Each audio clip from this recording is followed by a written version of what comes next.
So we get to the restaurant, and right away, I just smell meat. Meat everywhere. I'm like, fucking great. This girl eats meat. Like, it's going to be a good night. And, but, as we started to eat, I started to notice some of the dishes that she was making or she was ordering. For one, they had a Korean barbecue section, and I watched her eyes as she roasted the meat over the fire. She really seemed to take pleasure in watching that meat burn. And, an average person would just burn it to a reasonable crisp where it's delicious and they can eat it. She burnt it all the way down while simultaneously looking in my eyes. Weirdest shit I ever seen, Then it comes to the main fucking course. And it's kebabs that are wrapped, tied, if you will, in twine. And she said, I like to wrap all of my meat so tight that it can't breathe.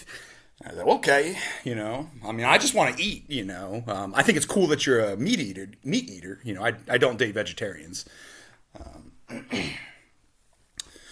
And so, more of the weird eye contact, but, she's hot as shit, she, every so often would say something interesting, so it kept me involved in the conversation, and I just couldn't get it out of my mind that she took me to a place that basically only sells meat.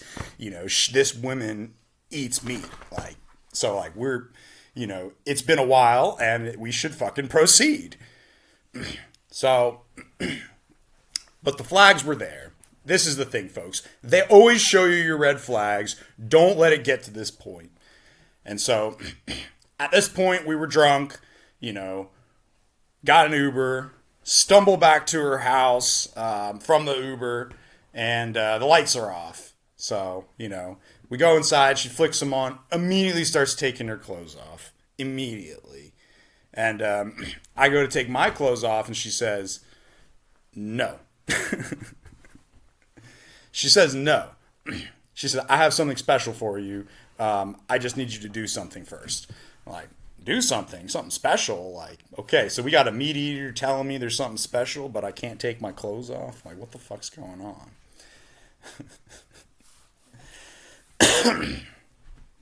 She leads me downstairs, grabs my hand, and guides me in this sexy way down this dark hallway, like there's some kind of surprise. I've been waiting my whole life for this meat eater to lead me down this dark path.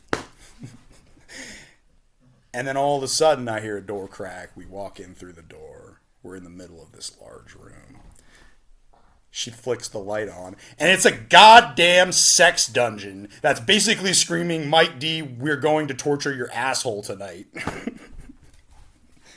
I fucking ran. I ran and I never looked back.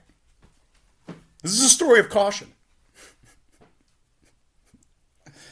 This is an extreme story of caution.